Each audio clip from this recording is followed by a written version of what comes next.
Everyone, Tactic Zombies here. I'm finally out with a new video. Sorry it's been so long, but as you can tell this is a pretty long video, and I just had finals, so I was focusing on those instead of YouTube. But I'm back. I plan on uploading more regularly from now on, so be sure to hit that notification bell so you find out when I do upload.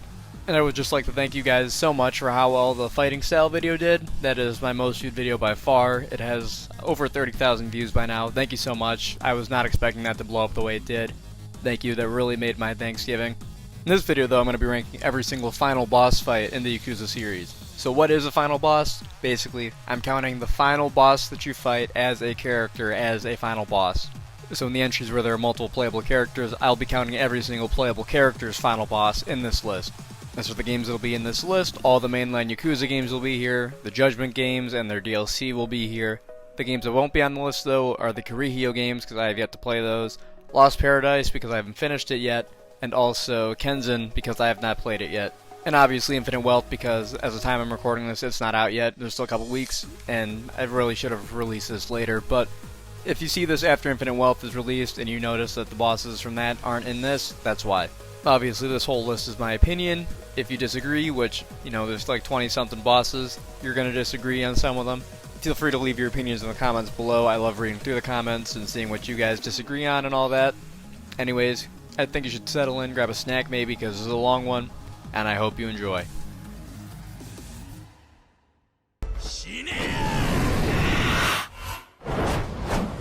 When I was making my list, I completely forgot that Kanai even existed, which I think is way worse than him being a bad boss, which I still think he's a bad boss, but he's just a very forgettable boss as well. That goes for both his character and his actual boss fight itself. As for his character, he literally has none. Like, I cannot give you a single character trait about him other than he's a big guy who doesn't say much. That's literally it.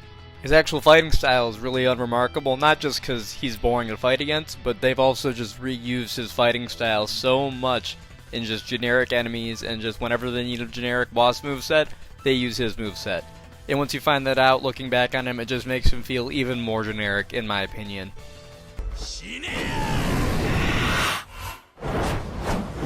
Anyone who's in the loop with the general discourse about Yakuza final bosses probably expected Munakato to be dead last. But I just barely prefer it over Kanai's fight because I can at least see what they were trying to do here. Like, the idea behind the fight and the concept it has are pretty cool in my opinion. Like, there's some cool stuff here. Like, throughout the fight, Munakato will have his elite guard switch between defending him and kind of surrounding him and then going out on the offensive to attack you. Like, that's cool. I think there's nothing else like that in the Yakuza series. Like, Jingu had his bodyguards, but there were only two of them and they were always rushing you the whole time. I just think the worst part is that Munakato is always running away and taking pot shots at you. Meanwhile, there's like a dozen or so guards between you and him, so it's really hard to go and do damage to him. It's just the worst. It's awful. Especially since you're playing as Tanimura, who does not deal very much damage. I think he's the weakest damage-wise character in all of Yakuza 4. And it's not even that Tanimura has bad crowd control. I think his parry makes crowd control with him pretty easy and really fun. I do like his more technical fighting style, and I feel like if Munakata used melee attacks like the rest of his group, this fight would be much, much better.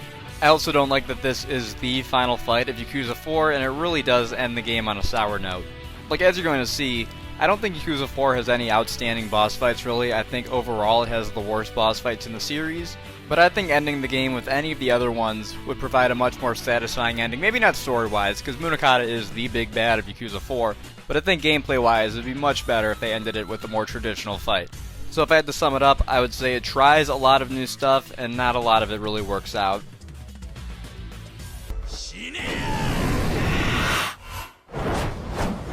Alright, Masato Arakawa. I think this fight is a pretty good story fight, but as an actual gameplay final boss, it is very overshadowed by the Tendo fight that comes right before it. I feel like this fight would be much better if it was in a more traditional brawler style combat, like all the other games before 7 had, because it really does strip away all the nuance of the fighting in 7. Not that 7 is very complex turn-based, it's pretty easy to grasp, but they strip all that away for this fight, and I don't really like it very much. And since Ichiban is back to his freelancer style, which most people wouldn't have used at all after unlocking the hero style, the fights just piss easy. Because they give you all of the special moves from the freelancer style, which is nice because they're all of Ichiban's wrestling moves, but they demolish Masato's health bar. Like in my gameplay, I tried to make it more difficult for myself by not just spamming the German suplex. I tried to use all the different moves in my arsenal. It was still a super easy fight. I get that the Tendo fight was meant to be the real final challenge of the game, and that this is more of a story conclusion to wrap up Ichiban's arc with Masato, but I feel like it just ends the game on a really limp note gameplay-wise. Like, I love the scenes between Ichiban and Masato right after the fight. Like, it almost made me cry the first time I played the game, but I can't give the fight credit for that. I have to give the game's writing and direction credit for that. If I have to give the fight credit for one thing, I think the coolest thing about it is that this is actually the first and only QTE in the entire game. Other boss fights throughout the game have had, like, I think action sequence is the term people use. Like, where a little cutscene will play and something cool will happen, and then the boss will progress to the next stage, but this is the only time in the game where you have any control over that, where you have button prompts to press. And there's some cool symbolism there with Ichiban finally taking control over his life and just becoming his own man, and that's neat, but I feel like the fight could have just been a long QTE because it really doesn't accomplish much gameplay-wise. And I hate to keep bringing it up, but I feel like the Tendo boss fight was just it would have been just a better final boss fight for the game Yakuza Like a Dragon is.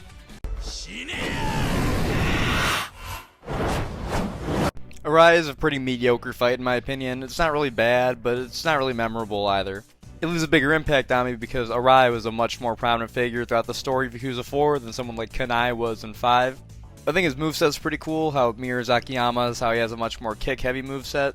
But like I said, there's not a whole lot in this fight that really leaves a big impact on me as a player. As for some positives though, I like the setting on the Millennium Tower with all the money raining around. That's really cool.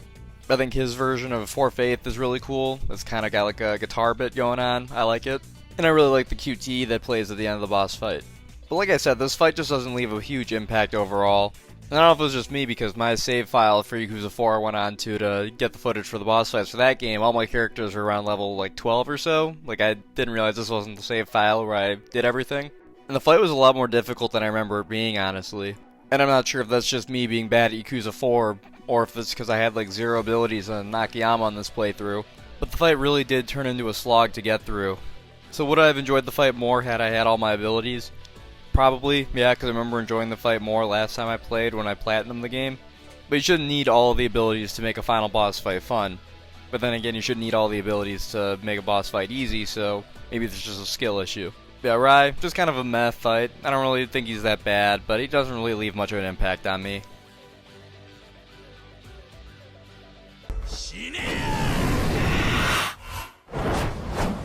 Alright, Kiwami. He's down here basically for the same reason Arai is. I find him to be a pretty lackluster boss fight. I think his fight is more fun than Arai's, but you could switch these two in my ranking because Kiwami was supposed to be Kiryu's final boss ever, and for him to be kind of a lackluster, generic, boring boss might make him even worse than just a generic boss from like the middle of the series like Yakuza 4 has. This fight is also just way too easy. Even if you just got some of the upgrades throughout the game, because I know there's a ton of upgrades in Yakuza 6, most people aren't going to get them all unless they're grinding for them, you'll be able to steamroll this fight, no problem. There are some things I think this fight does really well though. For instance, the Way of Life is an awesome final boss track. I think that's just objective. You can't argue. I have the right opinion. I really like Kiwami's Heat Aura, because that's what in Yakuza Kiwami 2 and Yakuza 6, I'm on the edge of my seat pointed out in his Kiwami video, all the Heat Auras are just the same red, and it gets really boring. And Kiwami's is still red, but it has trails of white in it to match the funeral decorations in the warehouse you fight him in. And with how awesome the particle effects are in Yakuza 6, it's stunning to look at. It's really cool. But I just don't think this fight really does enough for the final fight of Kiryu's story, or at least what was supposed to be his final fight. Like, his QTE is really short, the arena you fight him in doesn't change at all. Other fights have had these features, and I feel like if Kiwami's fight had them too, it would make this fight feel much more conclusive than it does. Because that's really where it falls flat, is it doesn't feel like the final fight of the Kiryu saga, in my opinion.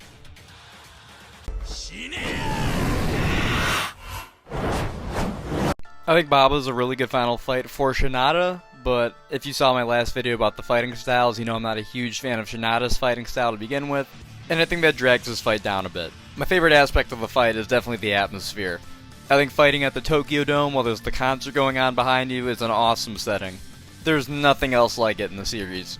I think the quick time events and the Feel the Heat segment is really cool with this fight, but since Shinada isn't my favorite character to play as to begin with, it drags this fight down. His fighting style is very slow, and it makes the fight slow as a result.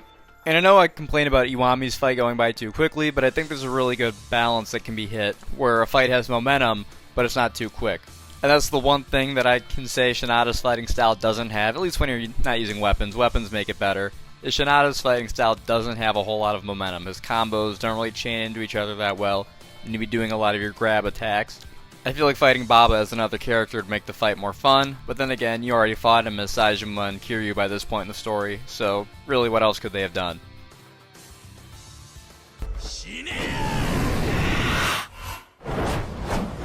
The Kaito fight tries a lot of cool things, and I'm not just talking about the balls out moment, particularly with how it uses Kaito's heat. In most Yakuza games, a boss will enter heat mode after a certain point in the fight, and then will stay like that for the rest of the fight. In Yakuzas 3 and 4, bosses will enter heat mode and then will leave heat mode after a little bit. I think the Kaito fight does something really cool with this, where when he's in heat mode, he's going balls out. He's using all of his attacks, he's using big combos, but then he'll tire himself out and go out of heat, opening himself up for attacks. This is more than what most bosses have, where they'll just go into heat mode and they'll use a different moveset, then they'll go out of heat mode and go back to their default moveset. Kaito also regenerates health, but it's not as egregious as something like the Kiwami bosses are.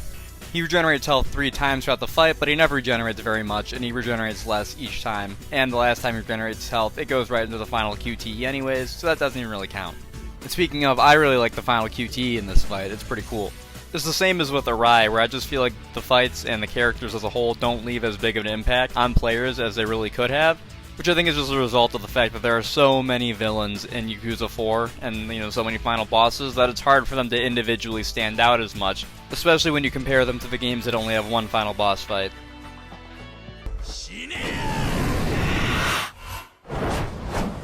I think the Majima Saga was really lackluster in the gameplay side of things, but Kei Ibuchi is a pretty cool final boss, especially with his theme song and his dynamic intro. Especially with how he's voiced by the same voice actor as Dio from JoJo. I think that really helps make this character stand out a lot more, considering how little screen time he has. And I'm excited to see the voice actor come back in Infinite Wealth. But enough about that, let's get back to the actual boss fight. And I think it's a pretty good fight overall. It's definitely a fight that's more style over substance, because the actual fight itself is pretty easy, and Ibuchi has a pretty standard gun moveset. But the theme song, Update with Gunfire, is an absolute banger, and then of course the dynamic intro, which you just saw, is one of the best in the whole series. The fight would have been a lot higher if Majima's moveset in the Majima Saga wasn't so dumbed down, but that's not really too big of a deal because the fight does go by really quickly. The actual setting of the fight I think is top tier because there's not very many fights that take place in the series at Cabaret Grand, and when there are fights there, they're always really, really good. There's not really a whole lot to say here, honestly, because obviously Ibuchi has a very small role in the overall story. For what it is, I think this fight serves its purpose pretty well, but it's nothing too outstanding. Basically, all of my complaints I have with this fight, I can apply to the whole Majima Saga overall as well, so maybe we'll make a video on it sometime. I think Kiryu's fight against Daigo is the best final fight in Yakuza 4, but I still don't really think it's too outstanding in terms of final fights for this series. I don't know, I just feel like Yakuza 4 kind of dropped the ball with the final boss fights. Of these 4 fights, all set on the Millennium Tower, I think this one has the coolest setting, being on like a glass roof platform thingy. I like his theme, it's kind of a sad, piano orchestral remix of For Faith. I feel like this fight just personally left the biggest impact out of all the final fights in this game, and I think it's mostly just because Kiryu and Daigo are already characters we know and care about, whereas all the other fights, or final fights in this game, are all about new characters who we've never met before, at least never met before up until Yakuza 4. This fight just feels a bit easy to me. And I know I complain about Akiyama's fight being too difficult, but here it's kind of the opposite, where Kiryu, even like when you don't upgrade his moves, he's a very capable fighter in this game. And I'm sorry if I'm starting to ramble, but I really don't have a whole lot to say about this fight. Like, it's good, but it's not great. And I definitely feel like this should have been the final fight of Yakuza 4, rather than leaving us with Munakata as the final fight. And I also feel like Daigo being one of the big villains also kind of came out of nowhere. And I understand that they needed a final fight for Kiryu, but this really felt like the wrong way to go about giving him one. I don't know, maybe I didn't pay enough attention to the story when I played through Yakuza 4, but it really did feel like it came out of just left field, came out of nowhere. I'd definitely enjoy it more if it was a villain who I felt like had more presence throughout the game leading up to this point, while also having a good fight.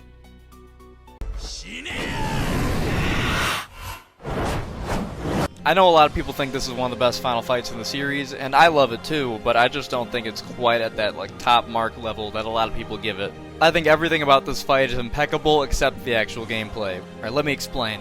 I think the music, the boss track, Assassination of Bodhisattva, is an absolute banger, one of the best in the whole series. And I know I've said that already about a couple tracks, but I really do mean it with this one. I think the dynamic intro, all the QTEs and arena phase transitions, all the parts where you're not playing basically, are gorgeous. They're like excellently animated and they look really cool. It's a really slick looking fight. I think the setting is really cool, being back in Tosa Castle where the whole game kicked off really. I just feel like the fight goes on a bit too long and they could have realistically cut one of the phases. Because as far as I remember, and it's been a couple months, and no offense, that's why I used a lot of other YouTuber footage for this videos. I'm not going to go replay half the Yakuza games to get footage for these fights. Maybe I'm lazy, but that felt like a lot of dedication to put into a video that I wasn't sure if I was going to get out because I had finals and stuff going on. But I felt kind of underwhelmed when I played Ishin when I got to the third phase where you're up on the roof, because it's basically just the first phase again. Because the first phase, he's fighting you with just a sword, and then he goes to the Wild Dancer with the sword and a gun, and that phase is awesome. And then he just goes back to the sword and you're up on the roof.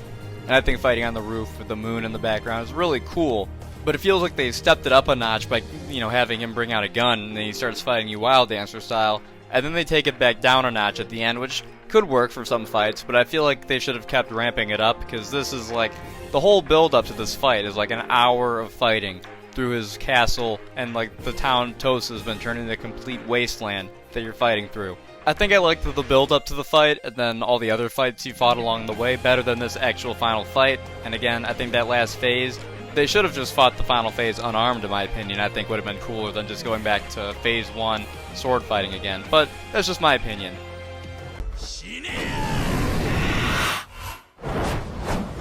I really like Majima's final fight in 5. I think it's a great final fight for Saejima because I really love the fights for Saejima fights Majima because their fighting styles are such opposites of each other. This is also just a really solid final outing for Majima because outside of the remakes, the next time you fight him is in Like a Dragon, which is like 8 years later. So this is a really solid final fight from him in general. Receive and Slash You is a really good remix of Receive You, which granted they're all good, but I really like Receive and Slash You in particular. I like the piano bit it has. The setting is just classic Yakuza final boss, a brawl on the Millennium Tower rooftop. Can't get more classic than that.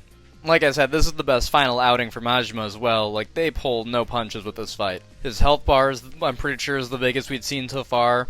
There's a ton of QTEs throughout this fight. Majima has his shadow clones he pulls out of nowhere midway through the fight that add a whole nother element to it because it's like a group fight now. It's really unique and it's kind of goofy, but I love it. I'm not going to rank this fight any higher than this because at the end of the day it is still just a Majima fight, but I think it's easily the best Majima fight in the series, or at least top 2 in my opinion. Maybe I'll go through and rank all the Majima fights in the series in another video. Let me know in the comments below if you guys would want to see that.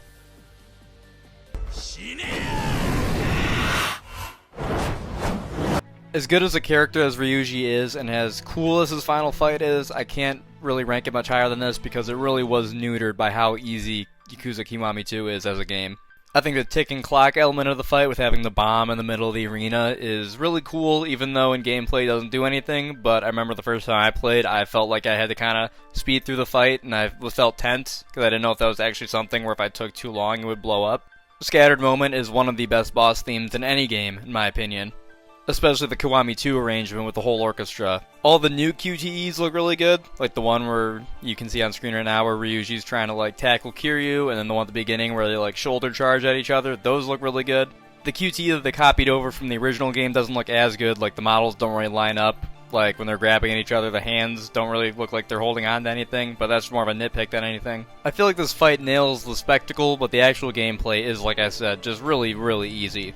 And that's more of just a Kiwami 2 problem as a whole than specifically a problem with this fight, but since it's in the same game as, it's in Kiwami 2, so the problem kind of carries over. But even with the lackluster gameplay, just the spectacle alone carries the fight into the top 10 easy. And if this fight provided more of a challenge, it would easily crack the top 5. Which maybe I should do like a challenge run of Kiwami 2 to make it more difficult for myself. But when you have extreme heat and you can just melt entire health bars with a single attack, it just really lessens the impact. I didn't mention it earlier, but I do really like how the final QTE of this fight is an instant death if you fail. Because I'm pretty sure this is one of only 2 instant death QTEs in the whole series. So that helps the fight stand out a lot more as well. But yeah, so basically, in my opinion, I think everything surrounding the actual gameplay of this fight is top tier, but the actual fight itself kind of lessens the impact of the whole experience and lowers it down in my personal rankings a bit. Still think it's good enough though to get into the top 10 though, no competition. I'm sorry if I offended any Ryuji fans out there, but that's how it is. I really like how chill and just low stakes the fight against Shirakawa is from the Kaito Files. Like, by this point in the story, the main threat has already been dealt with. He's dead. So that really helps this fight stand out, not just in the Yakuza games, but especially in the Judgement games, where most of the final bosses, which I say most, there's only 2 of them, but all the final bosses are serial killers in these games, except for Shirakawa. Like, Shirakawa is just a normal-ass dude, and I think that really helps him stand out throughout the whole series. The reason why they're fighting is also super unique. Like, you can see the objective on that gameplay, defend your honor with your fists. Like, they're just fighting to impress the girl they both like. There's not even any ill will between these two. They basically both agree, yeah, whoever loses doesn't get the girl, that's it. Because romance is very rarely a driving factor with Yakuza villains, I think really the one other time I can think of is Nishiki in the first game. So that just helps this fight stand out, in my opinion. But as for everything else, I think Duel of Love is a really, really cool theme. Very unique. It's like the acoustic guitar track. Like, there's not a whole lot of those for, like, final boss themes in this series. I think the fact that you're just fighting at this guy's house out in the country is super unique. Like, the closest to this kind of environment I can think of is maybe, like, Hiroshima from Yakuza 6, and that's about it. I think the final QTE is really cool. I think it's really cool that Shirakawa recovers all of his health, so he basically hit like the double-length boss fight. My main complaint is basically that just Shirakawa wasn't a super prominent character before this. Like, he was obviously in the game, but it kind of came out of nowhere that he was like final boss worthy. I get that's part of the twist and all, but I would have liked to see him in action, maybe helping Kaito out in a fight before this point in the story. I think would have helped make his character feel a bit more fleshed out, and not so out of left field that he's like the ultimate force Kaito has to fight to get his girl back.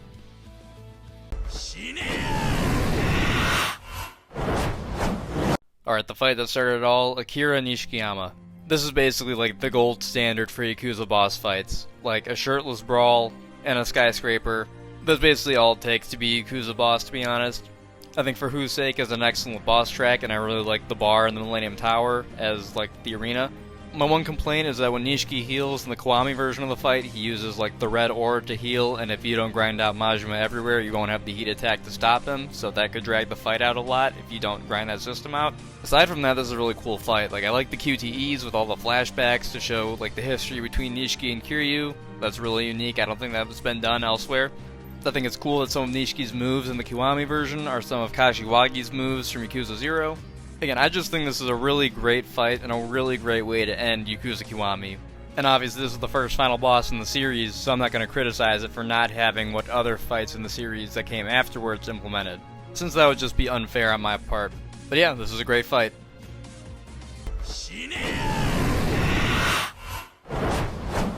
Alright, I've been waiting to talk about this one. Obviously, since Yakuza 0 is most people's first Yakuza game, Shibusawa is most people's first final boss in a Yakuza game. And I'll knock out the obvious right away. Two Dragons is just a really, really good boss theme, especially in the third part of the fight when it gets ramped up to its maximum. It just sounds really cool. It's even got a bit of a Christmassy vibe to it, which makes sense since the game's set in December. And the yacht is a really cool arena for a final fight as well, especially how you progress from the front of the ship up to the back of the ship, or maybe it's the other way around. I don't really know. But you progress across the boat though as the fight goes on. And speaking of how the fight progresses, which this is what I've been really meaning to talk about, is the style switching.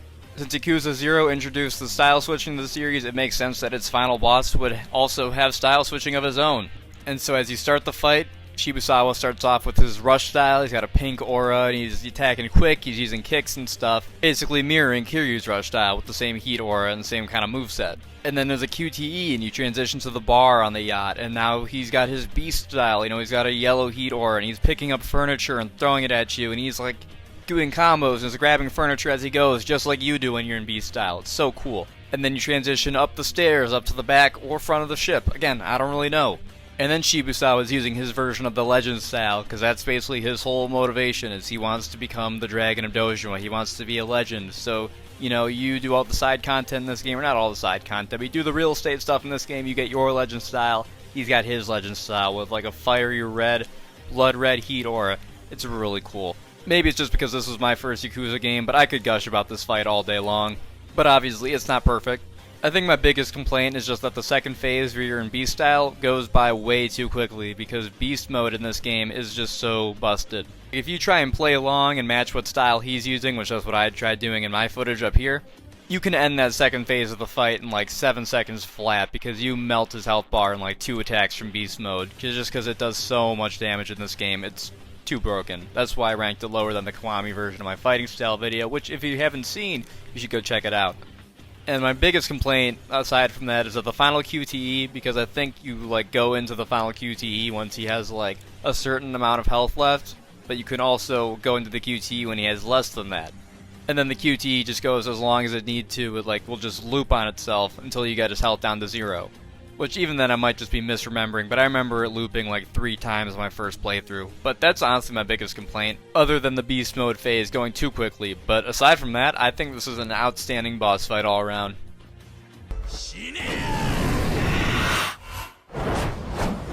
The Aizawa fight from Yakuza 5, in my opinion, set a new bar that boss fights from this point forward would have to meet. I think the big thing that this fight has going for it is the scale. This is definitely the biggest final boss fight we've had in the series so far. Aizawa's health bar is like Amon level big. He has so much health. The Battle for the Dream is an awesome, super high energy boss theme, and the Tojo Clan HQ is a super cool setting as well. And like I said, the big thing this fight has going for it is scale, and that is most represented by how many QTEs this fight has. There are a total of 8 quick time events that can happen in this fight, including the dynamic intro quick time event. And I love the fact that the arena you're fighting in is always changing. And I really like all the parallels that this fight has back to the Nishikiyama fight from Yakuza 1. The obvious ones being that Aizawa dresses like Nishiki. After his like big twist reveal that he's the big villain, he starts wearing a white pinstripe suit instead of his black suit he wore beforehand. And he obviously has a koi on his back just like Nishiki did. And his Hedor is pink, and I'm pretty sure that Nishiki's Hedor was red in the first Yakuza game, like the original on the PS2, I mean. But I think the big thing that sells this fight, though, is the changing locations as you fight him. Because you're fighting Aizawa, whose main motivation was to crawl his way to the top of the Tojo clan by any means necessary. And as the fight goes on, you drag him further away from that chairman's seat that he craves so desperately. Because you take him from basically the chairman's office out to the front lobby area, and then eventually you're outside, you're not even in the headquarters anymore. And since Yakuza 5's theme is dreams, I like to read into this as you're fighting him, Aizawa's dream is just slipping out of his grasp. And as for the actual gameplay itself, Aizawa's fighting style is very unique. It's very scrappy, like he's not very trained at all the way Kiryu is. So he really does feel like he can go toe-to-toe with Kiryu just by brute strength alone, which makes him a very intimidating antagonist. And as much as I was praising the scale of this final fight, you know, it kind of is like Yakuza 5 as a whole, where it kind of drags on a bit too long, because the fight never gets harder. Like, Aizawa has 9 health bars, and then he has his 3 times he'll heal once you're outside. And then he starts off normal, and then once you get him down about a bar and a half of health, he'll go into heat mode, and then the fight won't get any more difficult from there on out. Granted, it's still a very difficult fight, and took me a good couple tries my first time playing Yakuza 5, but I wish they would have had more of a gradual increase in difficulty as Aizawa gets more desperate, as he basically watches his dream fade away. That's just me reading into it too much, though.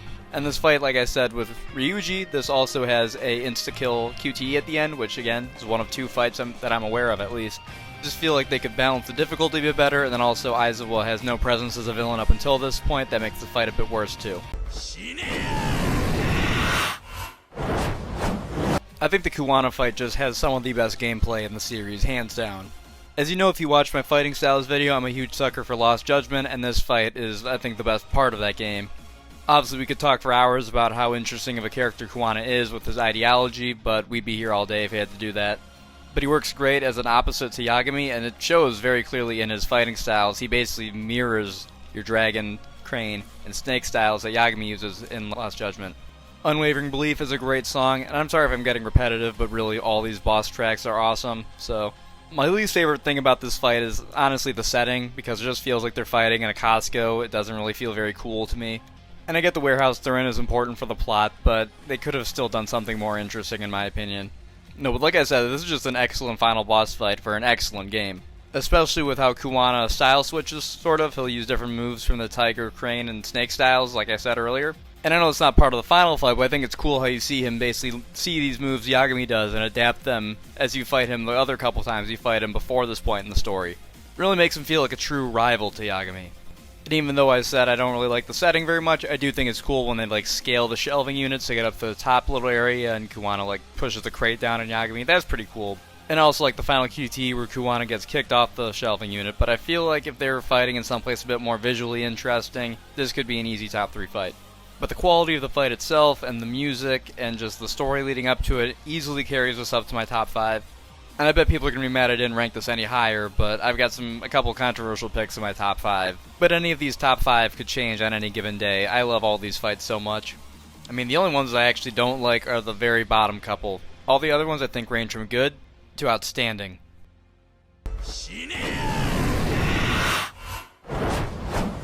I know this might come out of nowhere, but I think Lao Guai is one of the best fights in the series. I think Lao Guai is one of the scariest Yakuza villains. I think he might downright be the scariest villain. And much like how Shibusawa has his style switching, so does Lao Guai. But his fighting styles are much more unorthodox than Shibusawa's. Like his first style where he uses these big needles like Wolverine claws, or his second where he has a sword and a gun. His third style is more of a traditional unarmed style, but the first two are super unique. I also think the Dojima HQ is an awesome final boss fight setting. Clearly someone else thought so because it made it into a level on Blade and Sorcery in VR. And Arch Nemesis is, I think, might be the most foreboding final boss theme in the whole series. It's slow and chugging and intimidating. It's really, really cool. Lao Guai might also have inspired Yagami in some ways because he can actually jump off walls and stuff, which I didn't realize he could do until I went to replay this for the footage. Obviously, that's one of Yagami's staple moves, is being able to jump off walls to attack people, but I'm surprised that there was anything like that here. But I think this fight is just really, really cool because Lao Guai really does seem like an uncaring killing machine. Like, he's one of the only Yakuza final bosses who has no real motivation other than money. Like, he's not even looking for money and power, he's just killing anyone he can to get his paycheck. He's a completely soulless hitman, which I think is a really, really cool parallel for what could have happened to Majima if he decided to kill Makoto at the beginning of the game when he had the chance. You know, his way back into the Tojo clan was by taking a life, and had he ended up doing that, he probably wouldn't have turned out too differently from Lao Guai in a decade or so. But that's just something to think about. Yeah, but especially in his final phase, he has some really cool moves in his moveset, as well as a blood red Hedor, which, same as Shibusawa, I think looks sick. But yeah, that's basically all I have to say about Lao Guai. I could ramble about any of these fights for much longer, but I'm trying to keep it pretty brief. So let's get moving to the top 3. This is going to surprise a ton of people, but I think Mine has one of the best final fights in any Yakuza game. And a big part of that is just how ahead of its time his fight feels. Like, it's the first fight in the series to have a dynamic intro for starters. And he has style switching, because like I mentioned with Kido way back when, the bosses will go in and out of heat mode in Yakuza 3 and 4. And with Mine, every time he goes into heat mode, he switches to a new moveset, which this is basically the earliest form of style switching I'm aware of. Fly is my favorite boss theme in the whole series, hands down. I know people debate about it, but I consider Mine the most powerful opponent Kiryu ever faces. Mine's MMA style is super, super unique compared to most other bosses in the entire series. I just think it's really disappointing that all the bosses in 4 were such a letdown after this. Like, they really dropped the ball with the bosses in 4, in my opinion. I think 4 overall has the worst bosses in any Yakuza game, at least out of the ones that have more than one final boss. And I get that they had 4 final bosses to make, so I feel like they probably tried to spread all this out over the 4 bosses, but really, it just doesn't have the same impact. And I'm a diehard Yakuza 3 defender, so the combat in this game, I love the combat in this game. It does not negatively impact the fight at all for me. It makes it better in my opinion. This is one of the only fights in the series where I don't feel like you can just spam your way through to win, especially on harder difficulties. You really have to play the game basically. Again, if you ask me in a couple weeks, this could easily be in my number 1 spot. I love this fight so much, I think it's perfect. Kuroiwa from Judgement feels like Yagami's Lao Guai, and I'm all here for it. And Kuroiwa was scarier than Lao Guai too, because Lao Guai was just doing it for money, but Kuroiwa is actually just nuts. And Penumbra is a very, very chilling boss theme. I think that's the best word for it, is chilling. And the hospital, I don't remember the acronym for it, but the actual hospital you're fighting in, / like the lab, is a super, super cool, unique setting. And the QTEs, there's like 3 minutes of QTEs for this fight, it's crazy. It's like you got a final boss fight and a feature-length film at the same time. No, but I especially love the secondary when you get into like the little like sitting area with all the windows. It's like a perfect setting for a final boss. It's awesome, especially with the rain going on the outside and the thunder and lightning. There's nothing else like it. And whereas Kuwana felt like he was a pretty fairly matched fight for Yagami, Kuroiwa feels like he could kick Yagami's ass any day of the week. Like, this is not an easy fight for our man Yagami. And especially after the first fight where he was kind of reining it in to keep his cover because he didn't want the rest of the police to know that he's the mole. In this fight, he just completely lets the mask slip and show that he's just a complete madman. And you also have to appreciate that they give him a fake-out death midway through the fight.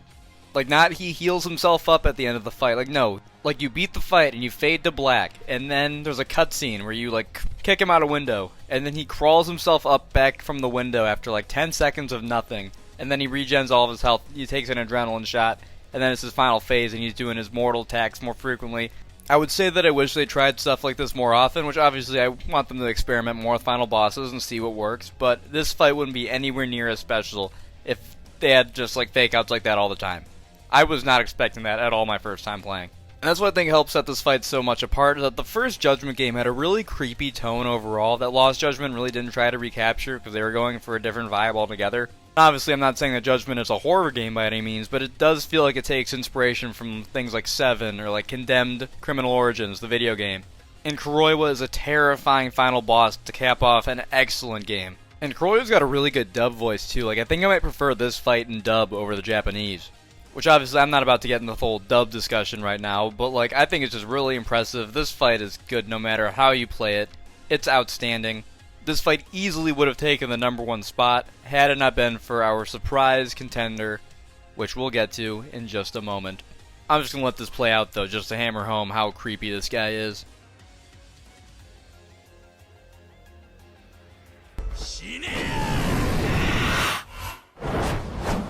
If you'd have told me before Gaiden came out that it would end up having my favorite final boss in the entire series, I would not believe you. Maybe it's recency bias or something, but I feel like Shishido is a fully realized version of the Aizawa fight from 5.